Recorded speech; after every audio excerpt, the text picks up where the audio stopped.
Assalamualaikum warahmatullahi wabarakatuh. Kali ini kami akan menyampaikan pilih air PDAM atau pilih air sumur. Sekali lagi, pilih air PDAM atau pilih air sumur. Itu pilihan kita. Yang pertama, kita tahu bahwa air dari sambungan rumah PDAM atau SR PDAM itu tidak perlu memperhatikan jarak minimum dengan septic tank yang ada di rumah kita dengan air PDAM. Sekali lagi, air PDAM tidak perlu memperhatikan jarak minimum dengan septic tank yang ada di rumah kita. Karena apa? Karena air PDAM itu dialirkan melalui dengan sistem perpipaan. Beda dengan air sumur. Anggap saja ini sumur kita, ini septic tank kita yang ada di rumah. Air sumur memerlukan proses penggalian, ya, karena bukan sewer. Pembuatannya yang jaraknya itu sudah sebaiknya yang telah diatur di SNI, yaitu standar nasional, antara jarak sumur dengan jarak septic tank minimal adalah 10 meter. Itu yang paling penting.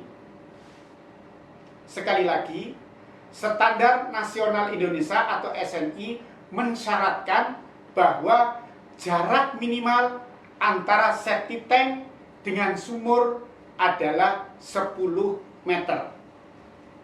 Coba bayangkan, bapak-bapak kalau tinggal di perumahan yang kanan kirinya juga penuh, terus kemudian jaraknya, mungkin nggak jaraknya lebih 10 meter. Hampir sebagian besar jaraknya kurang dari 10 meter.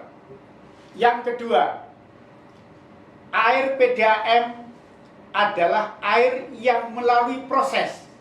Jadi ada proses atau tanpa proses yang memenuhi syarat-syarat kesehatan sesuai yang ditetapkan dalam Permenkes tahun 2010 nomor 492. Saya ulangi, sesuai dengan Permenkes nomor 492 tahun 2010, yaitu persyaratan kualitas air minum.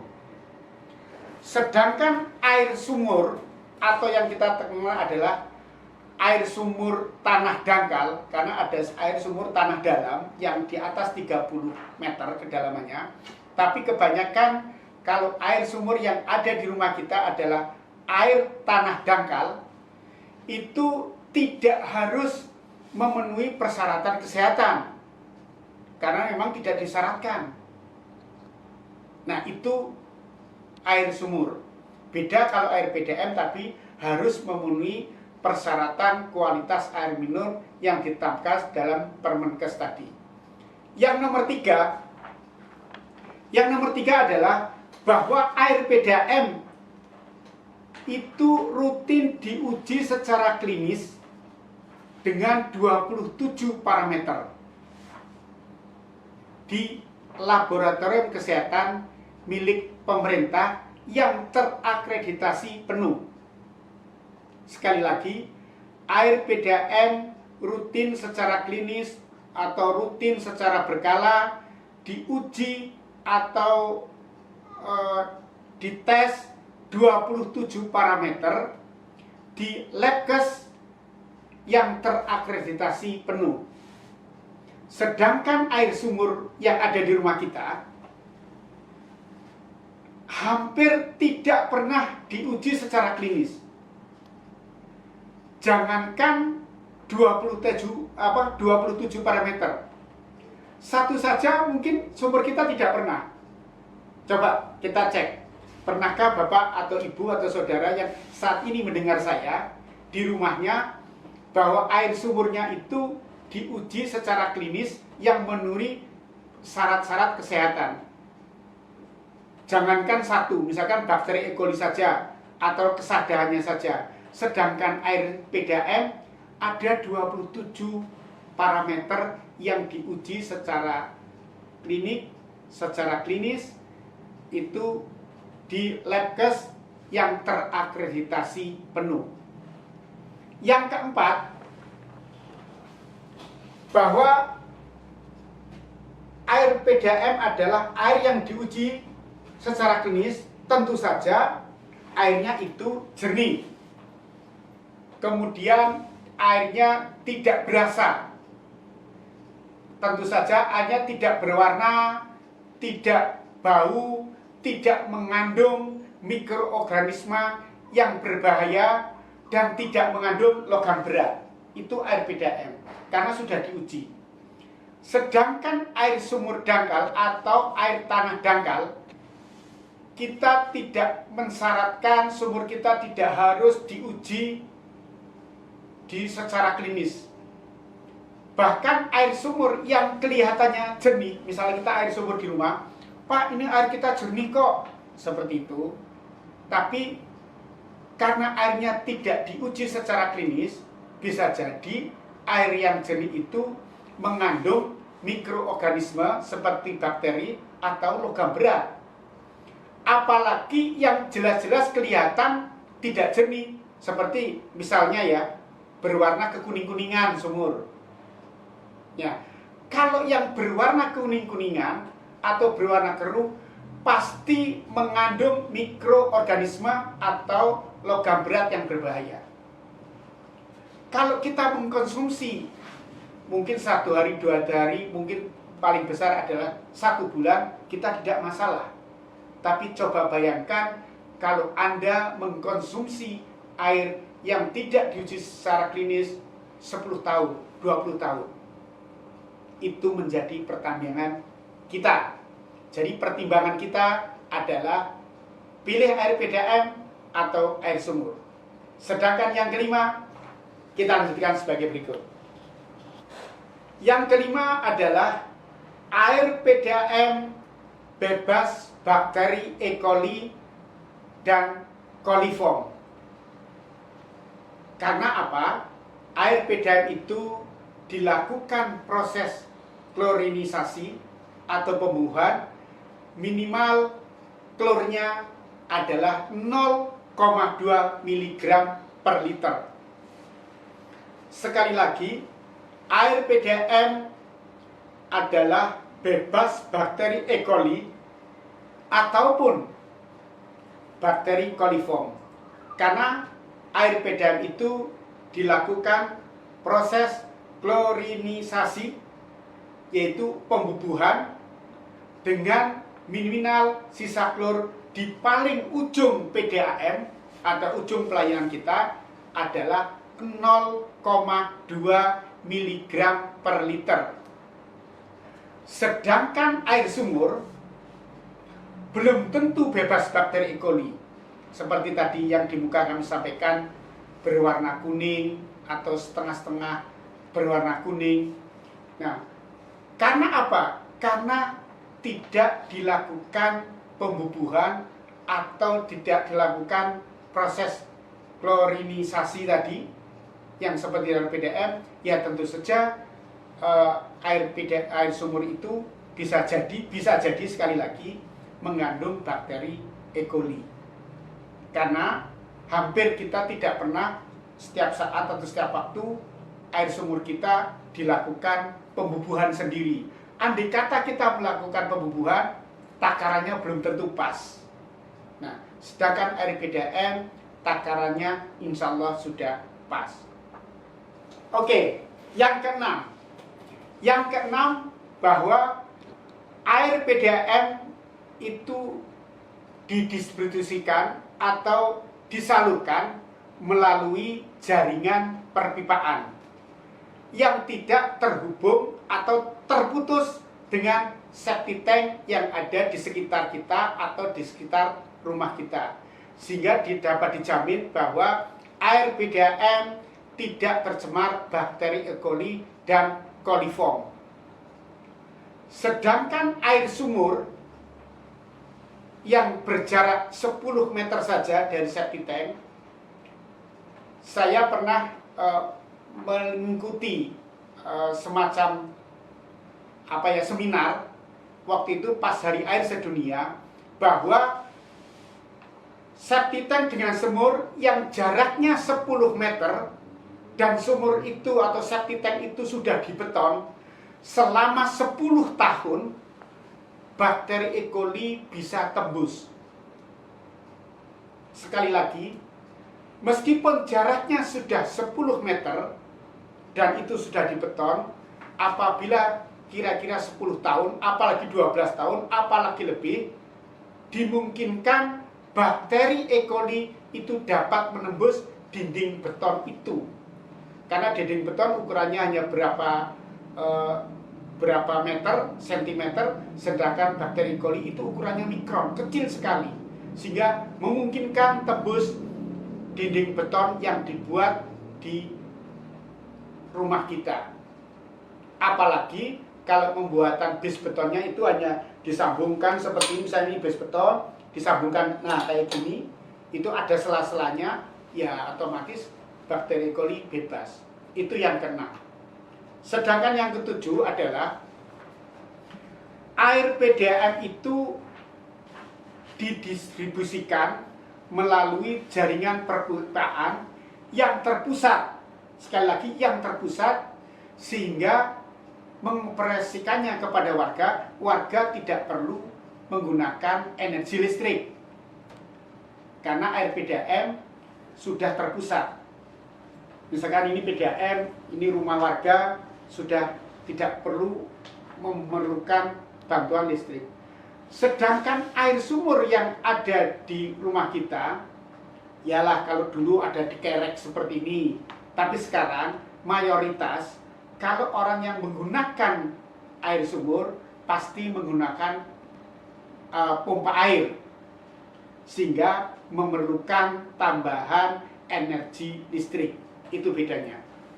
Sedangkan yang kedelapan, bahwa air PDAM diambil dari air permukaan tanah, termasuk misalkan air sungai itu air permukaan, dan hulu mata air, karena mata air berada pasti di atas, tidak ada mata air di bawah, dari hulu mata air, sehingga tidak mengganggu ketersediaan air tanah. Sekali lagi, air PDAM itu diambil dari air permukaan dan dari hulu mata air, sehingga tidak mengganggu ketersediaan air tanah. Beda dengan air sumur. Air sumur itu diambil langsung dari air tanah.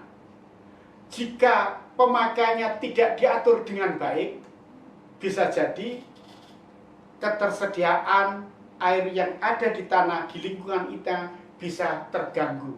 Apalagi mereka yang membuat sumurnya di bor, itu bisa ganggu. Oke, itu yang ke-8. Kita lanjut yang ke-9. Yang ke-9, air PDAM biasanya dikelola oleh perusahaan, sehingga ada beberapa PDAM tertentu, khususnya PDAM Kabupaten Kebumen, itu mensyaratkan bahwa calon pelanggan PDAM wajib menyerahkan 2 pohon tanaman keras setinggi 1 meter, jumlahnya ada 2. Kalau di PDAM Kebumen ada program namanya BMW T21. Jadi kalau kita memakai kendaraan BMW, konotasinya kita adalah mobil mewah. Tapi di Kebumen, khususnya PDAM Kebumen, BMW T21, B-nya Banyu, M-nya Mancur, W-nya Wite, T-nya Tukul. 21, 2 tanaman setinggi 1 meter. Jadi setiap calon pelanggan yang baru di PDAM Kebumen wajib menyerahkan pohon tanaman keras 2 setinggi 1 meter. Sedangkan masyarakat pengguna air sumur tidak ada mewajibkan harus menanam pohon tanaman, sehingga PDAM secara tidak langsung menjaga kelestarian lingkungan, menjaga netralitas lingkungan antara air yang kita ambil dengan penghijauan yang ada di lingkungan kita. Yang terakhir, yang ke-10, lah ini memang bahwa air PDAM belum tersedia di daerah terpencil karena keterbatasannya jaringan perpipaan PDAM. Sekali lagi, air PDAM itu ada keterbatasan di daerah terpencil karena terbatasnya jaringan perpipaan PDAM. Sedangkan air sumur itu masih sangat memungkinkan di daerah terpencil karena luasnya area yang ada di daerah kita. Itulah 10 pilihan bahwa kita menggunakan air PDAM atau menggunakan air sumur. Bagi masyarakat yang sudah ada jaringan PDAM, kami sangat mensarankan dan kami sangat menghimbau, jadilah pelanggan PDAM. Sekali lagi, bagi masyarakat yang di depan rumahnya sudah ada jaringan PDAM, jadilah pelanggan PDAM atau jadilah pelanggan perumda air minum. Apalagi mereka yang berada di kota atau masyarakat perkotaan, biasanya sudah tersedia jaringan PDAM. Karena air PDAM tidak terpengaruh oleh jarak septic tank yang satu dengan septic tank yang lain, sumur yang satu dengan sumur yang lain, limbah yang satu dengan limbah yang lain, karena air PDAM itu melalui jaringan perpipaan, sehingga tidak tercemar oleh bakteri E. coli atau tercemar bakteri coliform yang sangat mengganggu tumbuh kembang khususnya anak-anak dan kesehatan pada diri kita. Gunakanlah air PDAM. Karena apa? Air PDAM itu sudah, yang pertama, sudah teruji secara klinis, kemudian airnya tidak bau, tidak berasa, tidak mengandung mikroorganisme yang berbahaya seperti bakteri E. coli dan coliform, tidak mengandung logam berat, airnya tidak berbau atau tidak bau, tidak berasa, sehingga air PDAM airnya sehat dan menyegarkan. Terima kasih, semoga bermanfaat. Wassalamualaikum warahmatullahi wabarakatuh.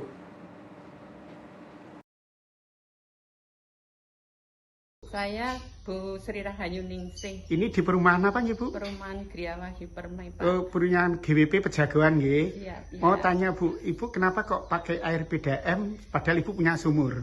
Karena air PDAM itu lebih jernih, Pak. Lebih jernih. Ada Iya. lagi, Bu? Terus kalau air sumur itu dekat dengan septic tank, Pak. Oh, dekat septic tank nggih. Iya, iya. Jadi Ibu ragu-ragu gitu, Bu, Iya, nggih? iya, Pak. Khawatir ya.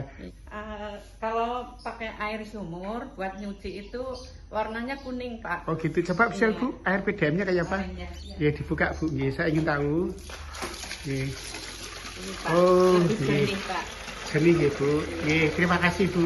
Iya, Pak. Ibu masih pakai sumur? Tidak, karena lebih bagus air pump sih, jadi saya semuanya nggak dipakai. Oh, tapi masih punya air sumur ya? Punya. Selain itu, kira-kira Ibu sering pakai air PDAM kenapa, Ibu? Ya karena lebih lancar airnya 24 jam. 24 jam ya, Bu, ya?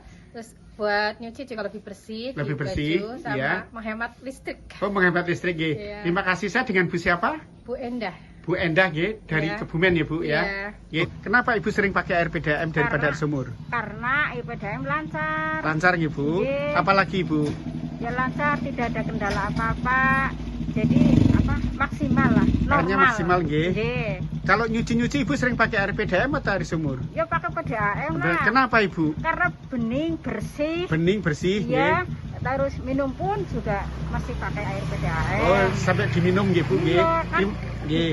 Saya dengan Bu siapa? Ibu Rodia. Terima kasih Bu Rodia. Niki sumbernya toyane kados niki putrok mboten bersih. Nggih. Mambet.